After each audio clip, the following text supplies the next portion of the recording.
Matanya buta hatinya. Gus Dur buta mata, buta hati. Risik yang ngomong kayak gitu. Ada orang khutbah nyaci maki nyebut nama orang, turunkan seres dari mimbar. Siap? Habib Rizik. Gampang kepucuk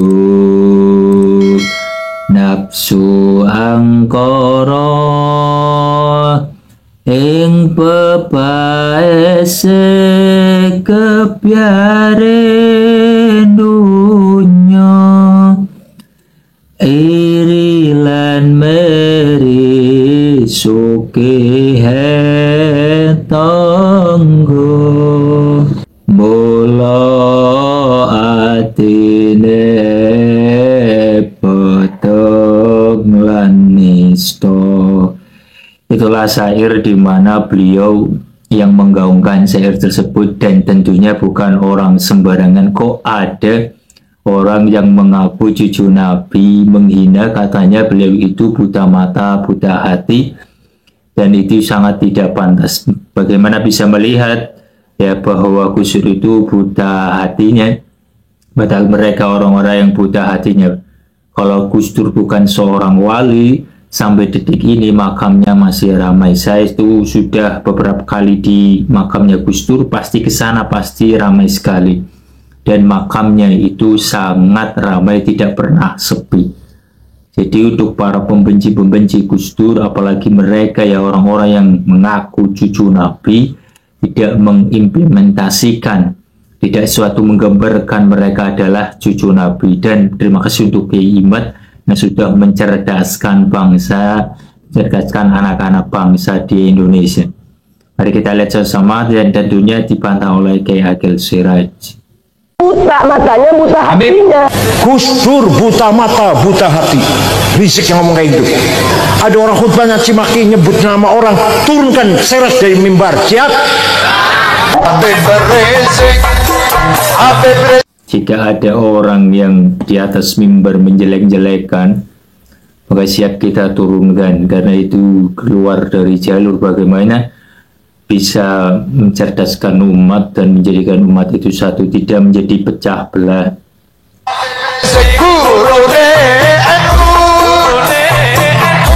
Habib Rizik gurune NU, wah bohong itu.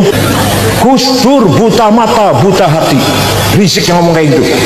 Muhammad, kamu santun, kamu halus, kamu pemaaf, maka orang Mekah masuk Islam semuanya masuk Islam.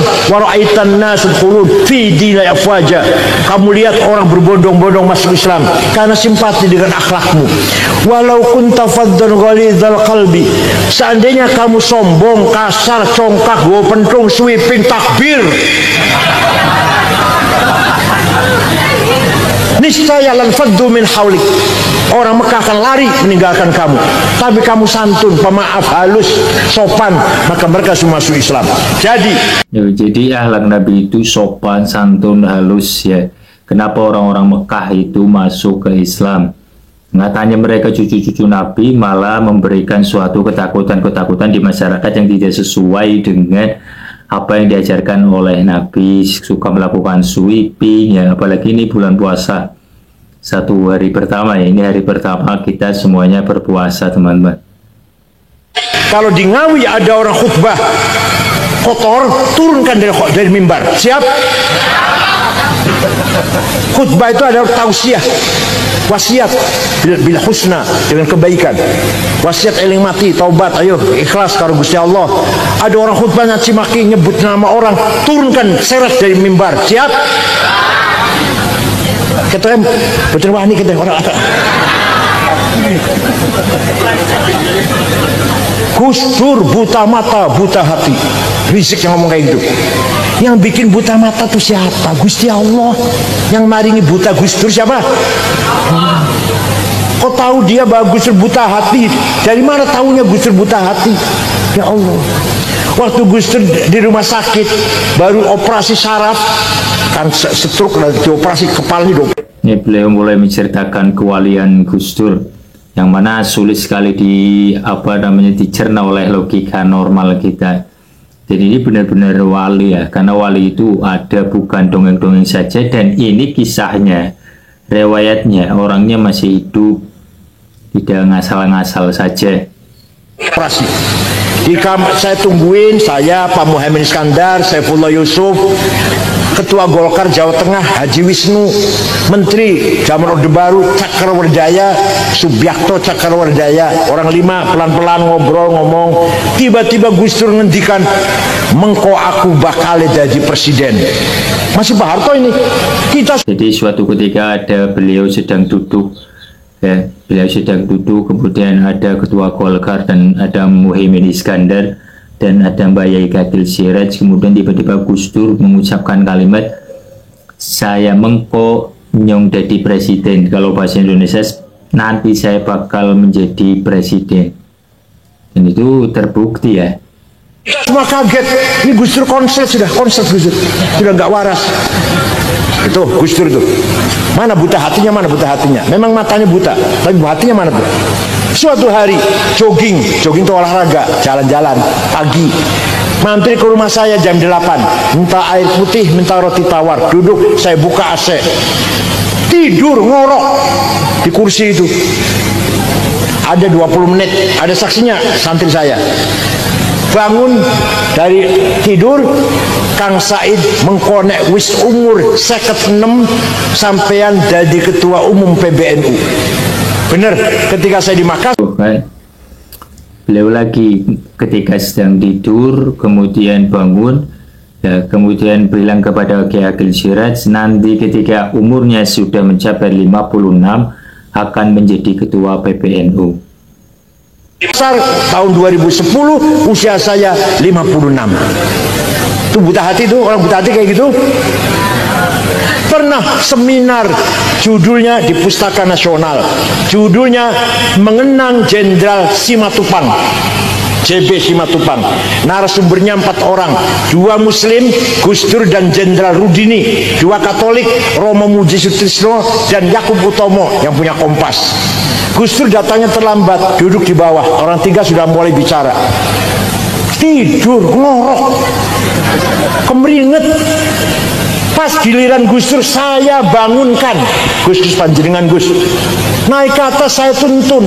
Omongannya orang 3 tadi, Pak Rudini, Romo Muji, Yakub Utomo, dikomentari semua. Gimana sih Gus Dur ini? Banyak orang heran, tadi tidur padahal nggak dengar, tadi nggak mendengarkan, tidur ngorok, kemeringat. Tapi bisa, tadi kata Pak Rudini, tadi kata Romo Muji, Masya Allah, tidur kok bisa krungu. Jenengan konten batin jenengan. Sayyidina Umar jadi khalifah, dapat surat dari gubernur Mesir. Ya Amirul Mukminin, sungai Nil sedang surut. Satu-satunya sungai di benua Afrika, sungai Nil, nggak ada lagi sungai. Orang kau naken sungai akeh. Sungai Nil sedang surut. Dulu sebelum agama Islam, kalau Nil lagi surut, pertanda minta tumbal. Minta tumbal, gadis cantik dikasih perhiasan lengkap, gelang kalung, dilempar ke sungai, ditelan air, nanti airnya datang. Gimana sekarang sudah Islam? Sayyidina Umar. Sayyidina Umar ambil kertas, ambil pulpen, Bismillahirrahmanirrahim. Kepada saudara sungai Nil, ada di sejarah ada ini.